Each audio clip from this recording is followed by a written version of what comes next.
At the annual company gala, under the glare of the stage lights, my wife's voice was sickly sweet, but her words were a poisoned dagger twisting in my gut.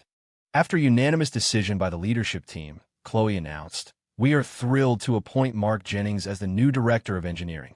As the ballroom erupted in applause, I watched the two of them embrace on stage, and a wave of nausea washed over me. Mark Jennings, Chloe's old college flame. He'd been parachuted in as the associate director only 3 months ago, and now he was beaming, accepting the promotion letter with a triumphant smirk. That position, the director role, was supposed to be mine. It was the honor I had earned after 3 years of grinding, of leading my team through one impossible project after another. The eyes of my colleagues bored into my back. I could feel their pity, their contempt, and worst of all, their smug satisfaction. It all clicked into place. Why every promotion review I'd had for the past 3 years stalled at the final stage. Why my most important projects were always plagued by mysterious, last-minute bugs. Why Chloe, my own wife, and the company's director of operations always cited avoiding conflicts of interest when she shut me out of key strategic meetings. All my hard work, my late nights, and sacrificed weekends had just been paving the way for someone else's glory. I took a deep breath, pulled the neatly folded resignation letter from the inner pocket of my suit jacket, and walked straight toward the stage. The spotlight swung to follow me. The music screeched to a halt.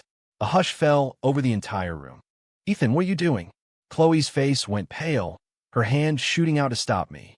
I sidestepped her, slapping the letter down on the host's podium.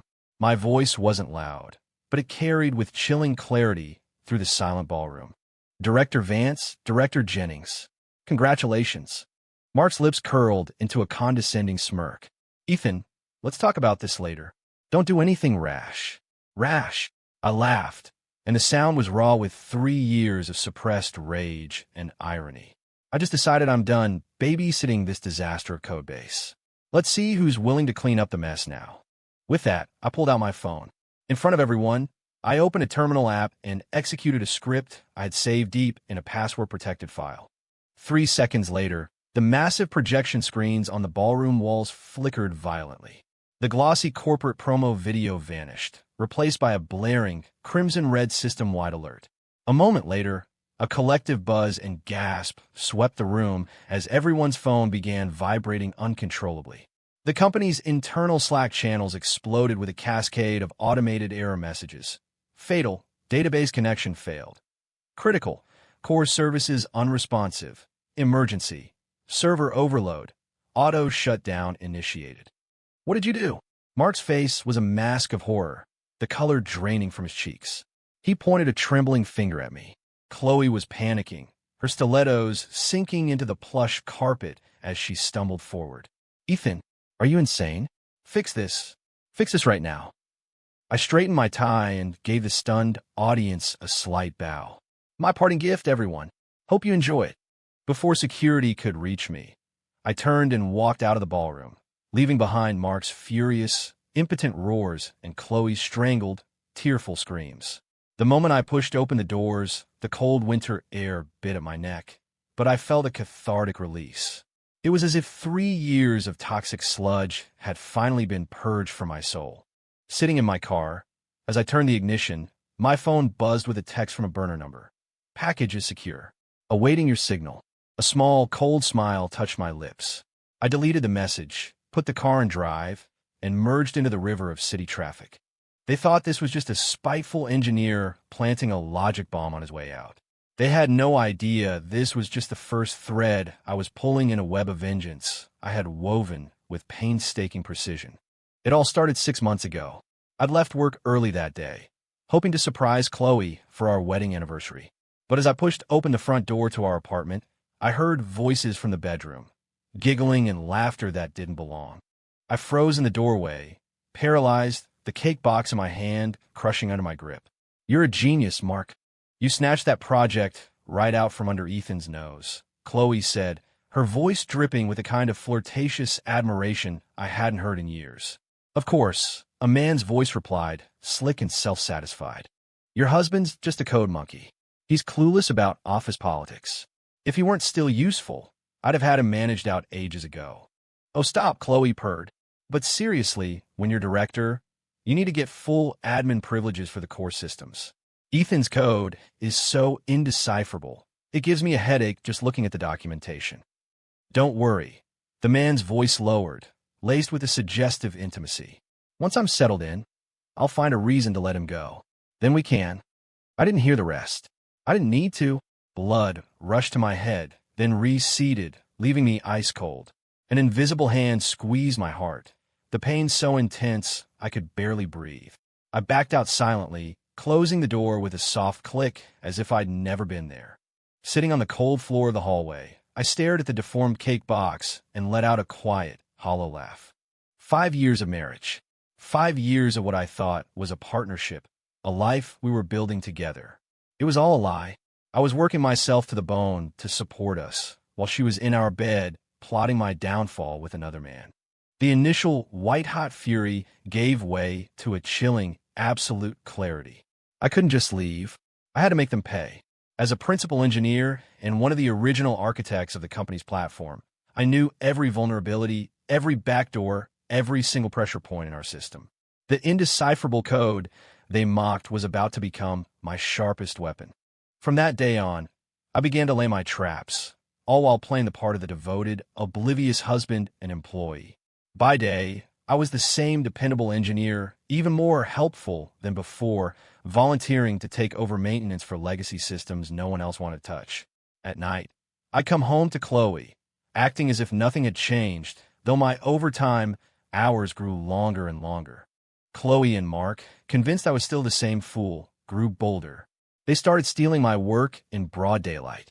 Mark would present my optimization proposals in leadership meetings as his own. Chloe would use her operational authority to quietly remove my name from key project contributor lists. I'll never forget the time I pulled an all-nighter for a week straight, writing a comprehensive overhaul plan for our payment gateway. The next morning, I saw Mark presenting a nearly identical deck to the executive team.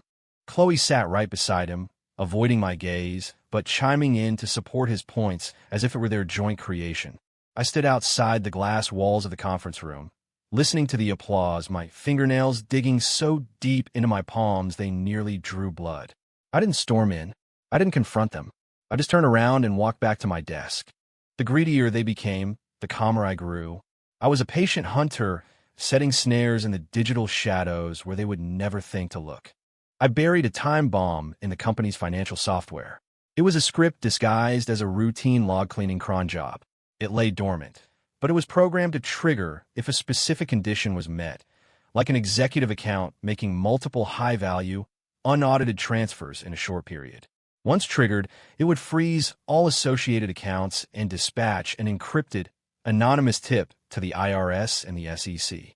To make it invisible, I spent 2 weeks meticulously studying the company's financial protocols, camouflaging the script's logic to mimic a standard compliance audit. I even filled the code comments with corporate jargon to ensure it would pass any superficial review. I built a hidden backdoor into our CRM. Through a deeply nested API endpoint, I could exfiltrate the entire client database at will, while the system logs would only show routine, authorized data access. This was my insurance policy in case they got desperate and tried to use company assets to threaten me. I tested the endpoint hundreds of times, ensuring it was stable, untraceable, and left no forensic trail leading back to me. But my masterpiece, the cruelest trap, was the logic bomb I planted when I refactored the core business services. The payload was hidden in a seemingly benign utility class. Under normal circumstances, it was inert. But the code was designed to detect a specific trigger when a user account, Mark Jennings's employee ID, to be precise, was granted top-level administrative privileges for 3 consecutive days. This would initiate a cascading data corruption sequence, starting with the database indexes and methodically destroying the entire service architecture from the inside out. To make it utterly deceptive, I intentionally left a few superficial syntax errors in the code, making it look like an unfinished development branch that any reviewer would dismiss as non-production code. But I'd also written a self-correcting function that would fix those errors under the right conditions, arming the real payload. I even planned for the aftermath. I made sure all logs of my critical activities would appear as anomalies caused by known system bugs. And in the meantime, I had a private investigator gathering concrete evidence of Chloe and Mark's dealings. Bank records of their asset transfers and grainy but damning security footage of their after-hours encounters in the office. I stored 3 encrypted copies of this data on separate thumb drives, hidden in my office, our apartment, and a new, secret rental unit. I also set up anonymous email accounts and digital identities to leak the evidence when the time was right, protecting myself while ensuring their destruction. Everything was in place. All I needed was the perfect moment to light the fuse. And tonight at the gala, when they so arrogantly put their treachery on public display, they handed it to me on a silver platter. 2. Back at the small apartment I'd secretly rented for months, I poured myself a cup of coffee and opened my laptop. On the company's official forums and private tech message boards, chaos had erupted. The feeds were a blur of panicked speculation. Some employees thought it was a ransomware attack. Others blamed aging server infrastructure. A few astutely pointed out that the meltdown coincided with a major shakeup in the engineering department's leadership. I let out a cold laugh and logged into the secure, anonymous server I'd set up overseas. A live feed from the hacked office security cameras showed the engineering floor lit up like it was midday. Mark was screaming, his face purple with rage, at a huddle of terrified engineers. Chloe stood nearby, pacing frantically as she spoke into her phone, her expression grim. I don't care what it takes. I want this system back online by morning, or the company is finished. Mark bellowed, sweeping a keyboard off a desk. Where the hell is Ethan? Get him back here now. We can't reach him, a junior engineer mumbled. His phone is off. Useless. All of you are useless.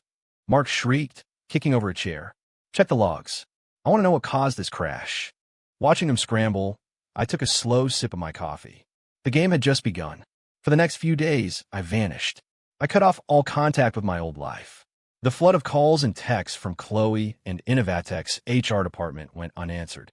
My new apartment was in a rundown neighborhood on the opposite side of the city, a place no one from my previous life would ever think to look. My new morning routine consisted of logging onto anonymous forums and my private server to watch the beautiful, orchestrated collapse. Day 1. The company's core business was completely paralyzed. The customer support lines were overwhelmed with furious clients. The company's stock, which had recently gone public, plummeted at the opening bell and trading was halted. Mark drove the engineering team into the ground, but they couldn't even identify the root cause. When they tried restoring from backups, they discovered that the last 3 months of data had been encrypted.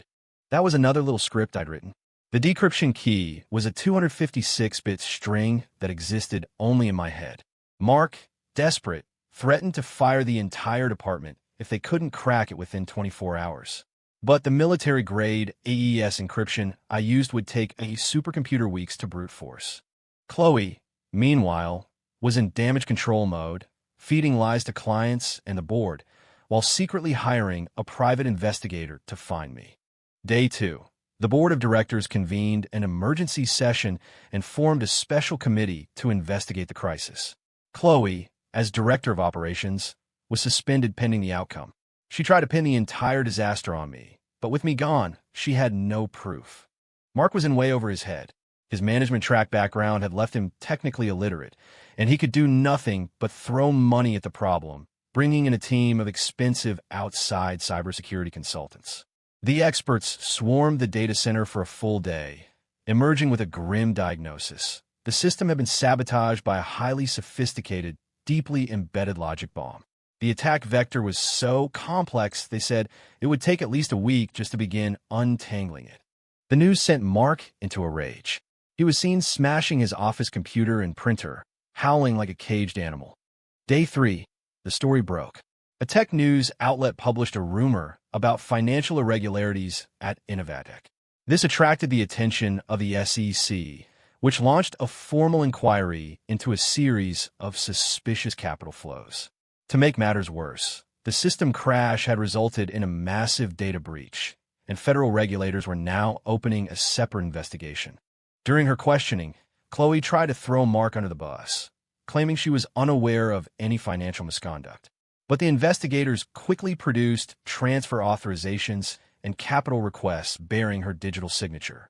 When Mark found out, he retaliated, telling investigators everything he knew about how Chloe had used her position to help him embezzle funds, hoping to save his own skin.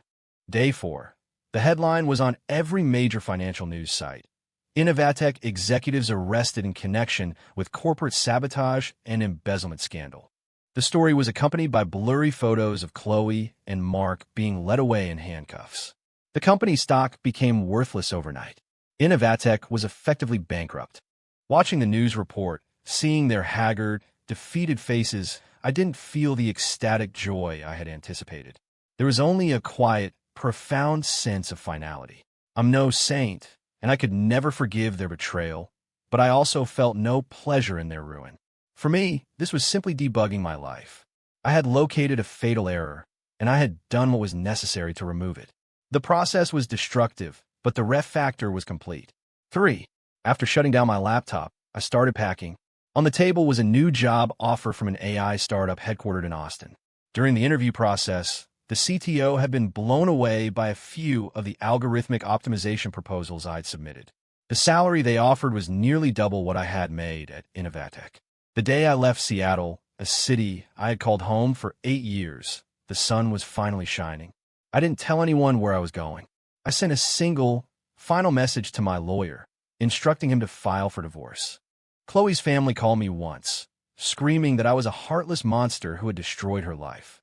I listened calmly until they were finished, then hung up the phone. Some people, and some things, just aren't worth looking back for. When the heavy steel door of the county jail slammed shut behind her, Chloe Vance finally understood that her life had hit a fatal, unrecoverable error. The cold handcuffs chafed her wrists raw, and the sterile smell of disinfectant burned her nose. Huddled in the corner of a holding cell, she stared through the barred window at the bleak, gray sky and tasted true despair for the first time. Another woman in the cell, sizing up Chloe's expensive but now disheveled clothes, sneered. "Let me guess. Messy divorce." Chloe flinched and looked away, saying nothing. Just days ago, she was the powerful director of operations at a hot tech company. She lived in a luxury condo, carried designer bags, and was surrounded by people who hung on her every word. Now, she was in a prison-issued jumpsuit, crammed into a tiny cell with strangers, stripped of everything, including her dignity. At night, the fluorescent lights of the cell block stayed on, and the cacophony of snores and murmurs made sleep impossible. Curled up on a thin, plastic mattress, her mind replayed scenes from her life on an endless, torturous loop. She remembered when she and Ethan were first married. He'd take her for rides on his old bicycle through streets lined with maple trees, the sunlight filtering through the leaves, warm and golden. She remembered how, when he was pulling an all-nighter coding, he'd always leave a light on for her in the living room and a warm mug of tea on the table. She remembered the day she got her first big promotion. Ethan cooked an elaborate dinner to celebrate and smiled, saying, "My turn to wait up for you now." All those quiet, ordinary moments she had dismissed as boring were now a paradise she could never reclaim. How did it all go so wrong? Did it start at that alumni event where she ran into Mark again? The guy who'd had a crush on her in college was now driving a Porsche and dripping with easy charm. His flattery and promises ignited a dormant ambition and vanity within her. She began to resent Ethan for his quiet dedication, his lack of flashy romantic gestures, his singular focus on his work. Mark's sweet talk and the allure of power were a poison she drank willingly, and it led her to destroy her marriage and herself. "You regret it?" the woman on the neighboring bunk asked, her voice raspy in the dark. "I thought my boyfriend was better than my husband, too. Know what he did? Maxed out my credit cards, cleaned out my savings, and disappeared. Left me holding the bag for all of it." Tears streamed silently down Chloe's face, soaking the rough fabric of her pillow. Regret? It was an ocean, and she was drowning in it. But there was no undoing this. It was like a flawed piece of code pushed to production. You couldn't just delete it and pretend it never happened. 4 days later, in an interrogation room, Chloe saw Mark for the first time since their arrest. He wore the same orange jumpsuit. His hair was a mess, and the confident swagger was gone, replaced by a dull, hollow look in his eyes. When he saw Chloe, A flicker of pure venom crossed his face. "This is all your fault. If you hadn't been so impatient to get me that promotion, Ethan never would have snapped." Chloe shot to her feet, her voice trembling with rage. "My fault? You have a nerve to blame me? You're the one who seduced me, who filled my head with lies." "Seduce you?" Mark laughed, a bitter, ugly sound. "Who was the one who kept arranging late-night work sessions? Who used their executive authority to approve my expense reports and transfer funds? Don't you dare play the victim, Chloe." "You're a liar," she shrieked. "You said you loved me. You said you'd marry me. You promised nothing would go wrong." "That's enough." The detective slammed his hand on the table. "This is an interrogation, not couples therapy." They both fell silent, glaring at each other with a hatred that had completely consumed whatever feelings they once had. Their vows of love and loyalty, once whispered in secret, now proved worthless under the harsh lights of the law. All that remained was blame. Chloe's lawyer delivered even worse news. The SEC had traced millions in embezzled funds, and her signature was on every transaction. The financial losses from the data breach and system collapse were catastrophic, and a class action lawsuit had already been filed by hundreds of clients. "Chloe," her lawyer said, his tone grave, "your best bet is to cooperate fully and hope for a plea deal. If you and Mark keep pointing fingers at each other, the prosecutor will throw the book at both of you." Chloe slumped in her chair, a bone-deep chill spreading through her. She knew it was over. Mark wasn't faring any better. Isolated in his own cell, he discovered that the powerful connections he'd bragged about had vanished. The friends he called for help either ignored him or offered empty platitudes. An executive who had once promised him, "Anything you need, just ask," now wouldn't even accept his calls from jail. He tried to use what little money he had left to bribe his way to better treatment, but that only earned him a stern warning and a transfer to a maximum security wing. "Mark, you're facing charges of wire fraud, conspiracy, and corporate sabotage," his interrogator said, sliding a thick folder across the table. "The evidence is overwhelming. It's time to start talking." Staring at the printouts of bank statements and chat logs, Mark's face went ashen. He remembered sneering at the complexity of Ethan's code, thinking his own social engineering and political maneuvering made him superior. He believed power was all that mattered, yet he had been completely blind to the technical trap laid for him, a trap sprung by the very code he disdained. "I'll talk. I'll tell you everything," Mark sobbed, the arrogance finally shattering. "But Chloe put me up to it. Most of that money was for her, the bags, the jewelry, the vacations. It was her idea." He clung to this narrative like a drowning man to a piece of driftwood, desperately trying to shift the blame. He had no way of knowing that in the next room, Chloe was doing the exact same thing. On the day of their trial, the sky was a bruised, heavy gray. Chloe, dressed in an oversized prison uniform, had tried to make herself look presentable, but she couldn't hide the dark circles of exhaustion and despair under her eyes. She saw her parents in the gallery. They looked 10 years older, their faces etched with a pain and disappointment that was harder to bear than any verdict. She quickly looked down, unable to meet their eyes. During the trial, the prosecutor presented a mountain of evidence. The financial records from the encrypted thumb drive, the grainy security footage from Ethan's PI, the damning technical analysis from the cybersecurity firm. Each piece of evidence was another nail in her coffin. When Mark's lawyer stood up and argued that his client was a pawn, manipulated by a cunning and ambitious Chloe Vance, she snapped.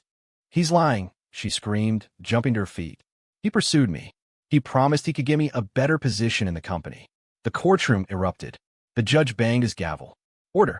The defendant will be silent." Chloe collapsed back in her chair, her vision blurred by tears. She looked across at Mark, his face ashen, and a hysterical laugh bubbled in her throat. They thought they were so smart.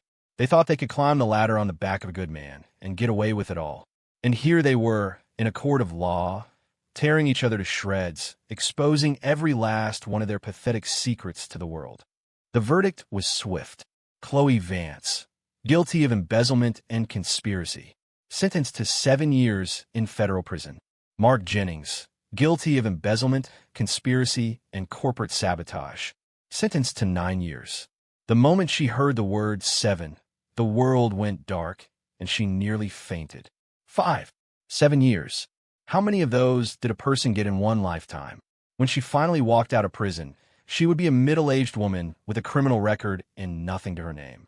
Life in federal prison was a monotonous, soul-crushing routine. Wake-up call at 6 a.m. sharp. Make your bed. Roll call. Then off to the day's assigned labor. Chloe was assigned to the prison laundry, where she spent 10 hours a day folding sheets and uniforms in the sweltering heat. Her hands, once perfectly manicured, were now calloused and raw. She was exhausted and sore every single day, her body aching in a way she had never experienced. The other inmates, mostly serving time for drug offenses, fraud, or violent crimes, had little sympathy for a disgraced white-collar executive. "Hey, director, falling behind again today," a heavy-set woman who ran the laundry crew would taunt her. Chloe learned to keep her head down and her mouth shut. Here, her old title meant less than nothing. There was only the hierarchy of the prison, and she was at the very bottom. She started to miss the simple things. The taste of Ethan's cooking, the comfort of her own sofa, the smell of coffee brewing in the office kitchen. The quiet, stable life she had thrown away now seemed like an impossible dream. The days bled into one another, each one a carbon copy of the last. Chloe became quiet and withdrawn, operating on autopilot. Most of the time, her eyes had a distant, empty look. Her parents would write, telling her they had to sell the family home to help pay back some of the money she had stolen, and that most of their friends and relatives had cut them off. Reading those letters, Chloe would cry herself to sleep, overwhelmed by a toxic cocktail of shame, guilt, and self-loathing. She hated Mark for his lies. She hated Ethan for his cold, perfect revenge. But most of all, she hated herself for her greed and stupidity. If she had only cherished what she had with Ethan, if she hadn't been so blinded by ambition, would any of this have happened? But life has no if statements. You can't just revert to a previous version. Mark's time in prison was even harder. He was not built for physical labor, and his health, already poor, quickly deteriorated. He tried to bribe guards for better treatment and was punished with a transfer to the groundskeeping crew, where he spent his days doing hard labor under the hot sun. His soft hands became blistered and cracked, and his body was constantly covered in dirt and bruises. He ran into a former security guard from Innovatech, a guy doing time for assault. Well, look who it is.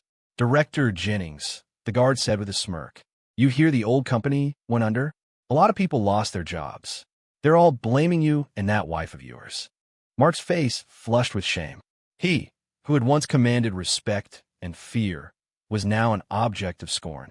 The fall from grace was a constant, stabbing pain. One day, while lying on his bunk recovering from an injury, he thought about Ethan. He remembered the quiet engineer who was always typing at his desk.